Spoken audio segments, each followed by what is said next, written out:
about to get into the job, man. They got a little dirt chat. What? Play back. Let me play back. A popular rap artist is behind bars after a shocking arrest, as authorities accuse him of being connected to an alleged murder-for-hire plot. Chicago rapper Durk Banks, better known by his stage name Lil Durk, was arrested yesterday after allegedly attempting to flee the country, and at this time he's being held in a Broward County jail in Florida, awaiting transfer to the U.S. Marshals. According to the FBI... Yeah, it's over, and they just let him in the UK. I know didn't he just got 2 keys to the city?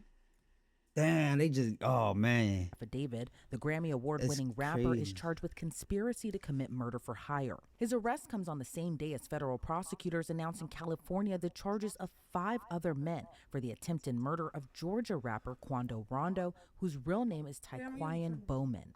Prosecutors say those 5 men all have ties to Chicago gangs and all targeted the Georgia rapper in retaliation for the murder of Chicago rapper King Von. According to prosecutors, all 5 men, who include Kevon London Grant... It's crazy because they let what's his name? Quando brother come out of jail because supposedly self-defense. A.K.A. Vonnie, and they just dismissed the case. David Brian Lindsay, a.k.a. Brown Eyes, Keith Jones, a.k.a. Flocka, and DeAndre Dontrell Wilson, a.k.a. Didi. They all face charges including conspiracy to commit murder for hire, committing murder for hire involving death, and use of a machine gun in a violent crime resulting in death. And the most serious charge carries up to the death penalty if convicted. According to prosecutors, all 5 men have ties to Lil Durk's hip-hop group Only the Family, also known as OTF. OTF was founded by Lil Durk more than a decade ago. I got a tattoo right here. According to the FBI, OTF members engaged in violence, including murder and assault, at the direction of Lil Durk and to maintain their status in OTF. King Von, whose real name was Davon Bennett, was also a part of OTF and frequently collaborated with and was a longtime friend of Lil Durk. King Von was shot and killed in November of 2020 outside a nightclub in Atlanta. He was killed in the early morning hours of November 6th during an argument between 2 groups that escalated into gunfire. And he was fatally shot by Quando's associate Lil Tim after the argument. Lil Tim. The indictment doesn't name Davon Bennett, aka King. Instead, the charging documents state a high-ranking OTF member described by the initials DB got into a physical altercation with someone referred to as TB, and the circumstances surrounding that incident mirror King Von's murder.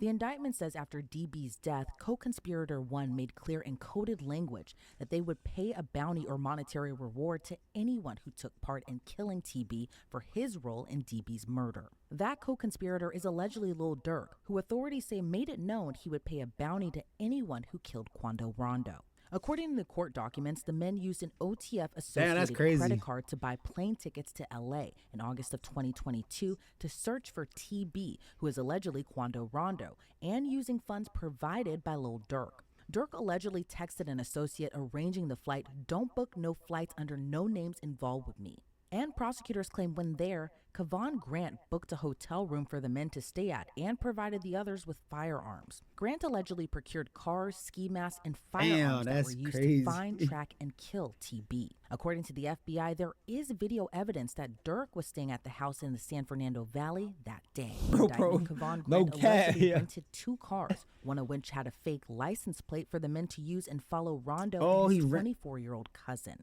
But when Rondo and his cousin stopped for gas, according to prosecutors, Asa Houston allegedly drove to a nearby alley before Keith Jones, David Brian Lindsay. So they shot at him. That's what she's saying, right? They followed him in a car in a rental, and they went to go get gas. And 24-year-old cousin. But when Rondo, according to the indictment, Kevon Grant allegedly rented 2 cars, one of which had a fake license plate for the men to use and follow Rondo and his 24-year-old cousin. But when Rondo and his cousin stopped for gas, according to prosecutors, Asa Houston allegedly drove to a nearby alley before Keith Jones, David Brian Lindsay, and a third unidentified man known in the indictment as co-conspirator 2 carried out the shooting, which was captured on surveillance video. Rondo wasn't injured. However, his cousin passed away after being fatally wounded. Oh, they got his cousin. According to court documents, the 5 men and co-conspirators used facilities of interstate and foreign commerce, such as planes, cars, cell phones, and the internet with intent that the murder of TB be committed. After the shooting, according to the indictment, the men went to a nearby burger spot to discuss payment. Then on the same day, the credit card was used to purchase tickets for Keith Jones, David Bryan Lindsay, Asa Houston, DeAndre Wilson, and co-conspirator 2 to travel back to Chicago. Lil Durk wasn't named in the charging documents against Grant, Wilson, Jones, Lindsay, and Houston. But according to the indictment, the defendants were offered money and lucrative music opportunities with OTF for the murder of Quando Rondo. Prior to Lil Durk's arrest, the Chicago rapper was being sued by the mother of Chicago drill rapper FBG Duck. FBG Duck was murdered in 2020, and his death led to several convictions what's in good, a federal Brody? conspiracy trial last January. But his mother sued Lil Durk, OTF, and King Von's estate, alleging they were all involved in the shooting as well. According to the suit, OTF operates as a criminal enterprise. That's crazy. After Grant, Jones, Lindsay, Wilson, and Houston were Download the arrested GTA right now. I Thursday, bet. the FBI says Durk booked 2 flights from South Florida airports, one to Dubai and one to Switzerland. He then reportedly booked a flight to Italy, but was arrested in Miami before he could board that flight. Lil Durk and the other defendants are being held pending their transfer back to LA. I want to bring on now Detective Eric Barnes to break down this case even further. Eric, thank you so much for joining me today. You know, Lil Durk is a really popular rapper, but what's your reaction to his arrest and his alleged connection to this murder for hire plot of Georgia rapper Quando Rondo? Well, you know, it's a very interesting case. I've been following it for some time now, but it's very representative of things that are going on within the hip hop community these days. Of one foot in the studio, one foot in the streets. And talk to me a little bit about retaliation within gang culture, maybe even hip hop culture as well, too, that we can even trace back these events in particular, kind of in a way starting from King Von's death in Georgia in 2020, and 2 years later, Quando Rondo's attempted murder, where his cousin was actually killed during this ambush. What is your kind of reaction to just this whole web and trail that has been going on essentially since 2020, even probably prior to that too? She was out here promoting stuff. One of the things that's been popular with hip hop artists is to maintain the same group of friends that they had since they were kids. Maintaining that loyalty, not changing up, and becoming a new person because you have fame. And so, in keeping these alliances, sometimes there's beef that follows from the streets into rap. And, like I said, these guys live, day to day, and their alliances also live that same lifestyle. And reading through this indictment, there appears Join to be this really join heavy digital level Discord. of I'm in that chat planning and to John. allegedly carry out this murder. Plane tickets were bought, cars were rented, ski masks and firearms were bought. Talk to me a little bit about the sophistication you may have noticed within the planning and these allegations. Well, one of the things that you have to, the hurdles, so to say, that you have to get over in this case is just the geographic difficulties going from Chicago to California to commit this offense. And so there's only a couple ways you can get there. Either you can drive or you can fly. And, obviously the advantage of flying gives you more of a time advantage. You can get there faster, but you also leave an electronic footprint. And that's what it seems like law enforcement was able to pick up on. Yeah, that was a the stupid electronic move. Footprints that were left. That shit was definitely a dumbass move. They should have drove that John. They trying to get there fast, but got caught. From purchasing the tickets. Now when you fly, you also have to have transportation on the ground. So you have rental cars. And if you're there for an extended period of time, that also leads to maybe a hotel stay. As we talk about this level of planning, it also appears there was also this element of not so great planning if you didn't want to be caught. And some of the 5 defendants actually used their real names, their birth dates, and photo IDs to book this travel. And then one of the co-conspirators actually texted another co-conspirator saying, don't book no flights under no names involved with me. What's your reaction to kind of That's just crazy. doing this allegedly and using your real name, your real Damn, ID, they smoke. but They also gonna smoke kind of dirt. wanting to keep this on the down low as well too. This shit of not looking wanting to bad get for caught. them. Well, I think that when I read over that, I was kind of surprised by that, with how unhidden that was. But I think also it plays to the element of what Yo, their motivation was. And it seemed that there was some discussion of payment. And so sometimes individuals are so intrigued by being able to get their hands on whatever this payment is that they overlook small details, and leaving your name on a receipt or on a reservation is one of those things that they miss. When we see kind of these types of cases, a lot of times, I think sometimes the defendants are allegedly always kind of wanting one specific target. But then there are some cases where someone else is hurt or killed, kind of in this focus of retaliation. What are your thoughts given that Quando Rondo's cousin was actually killed when the murder was allegedly plotted for him? I think it's always unfortunate that innocent people get caught in the line of fire. It's something that we deal with often within street violence. But I also think within the streets, there's also a mentality when there's a retaliation and gang culture that if you get caught riding with someone that I have beef with, then it just kind of it's the rules of the streets. Like you That's put crazy, yourself in that bro. situation, and now you have to unfortunately reap the circumstances of it. And there's also been rumors circulating online that there might have been an informant or even a snitch within OTF that may have revealed more to the feds. Do you think that's at all possible in this case, that they needed an informant on the inside to kind of give a scoop What, in into the Discord? kind of how everything was planned out and kind of how everything kind of came to fruition?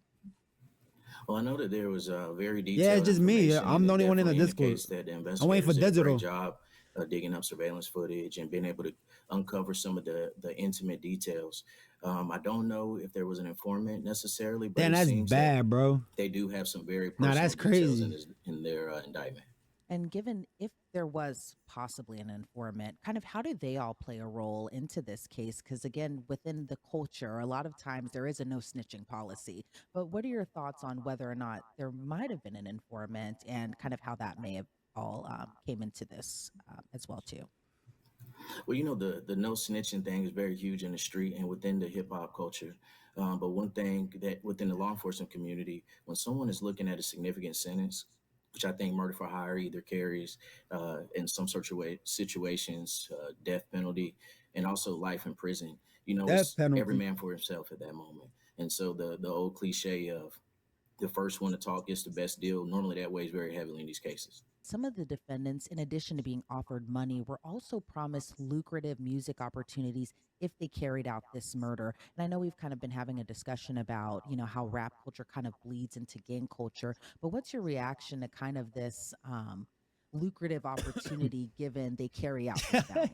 Yo, Tessa, you funny as Well, shit. it's the He's all American police dream officers of over here, fat wanting as to be able to hell. create a better opportunity for yourself and your family. Yo. And unfortunately, a lot of individuals have, the dream of making it in the rap business, and you're just not given the opportunity. So that is something that is going to be very alluring to a lot of No individuals because bullshit they is the way not this shit only sounded want like they to gonna be able to smoke have the him, rap bro. contract, but also the rap lifestyle. And some people are willing to do whatever it takes to get that.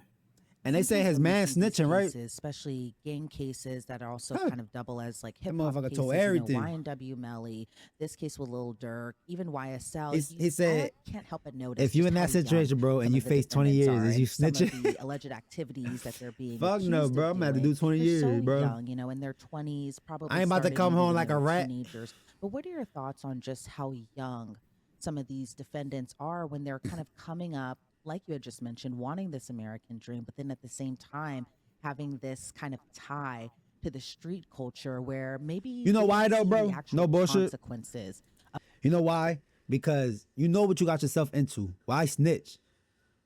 What was the whole point of it? You feel me? of what could happen. Either they go to jail or they may end You up know dead what you on was the street. doing? What are your thoughts on just that You thought you was whole gonna get away layer with and something aspect of it? for money? Well, I think one of the things that weighs heavily on the influence is the fact that, a guy that you may have grown up with, seen around the neighborhood, now he has his lucrative rap contract and is driving, foreign cars and living in expensive houses and traveling, all across the country. They almost become larger than life. And so when you have a young individual that maybe hasn't had the best role models in life, what they're able to see this individual achieve is going to be larger than any kind of verbal warning that someone can tell them. They're going to take their word as being, good. If I can carry out what is being asked of me, then maybe I can live this lifestyle as well. And I think that Nah, real reality shit though, bro. weighs heavier than any consequence that you can think of. And as someone who is a detective who works with street gangs, kind of what are you hearing from the inside that you'd be willing to talk about on camera as far as maybe just what the motivation is to kind of continue to be a part of this lifestyle. Well, obviously the what everyone is doing right now across social media as well as the streets and within the street culture is they're kind of unpacking this indictment. They're trying to breaking it Nah, down yeah, line by I get what you're line, trying to say. trying to piece things together, figure out if there is an informant, also figuring out if this was something that was carried out on behalf of King Von, and just connecting the dots on their from their levels. But I think that what factors into that is the theory that nobody Huh? plans to get caught.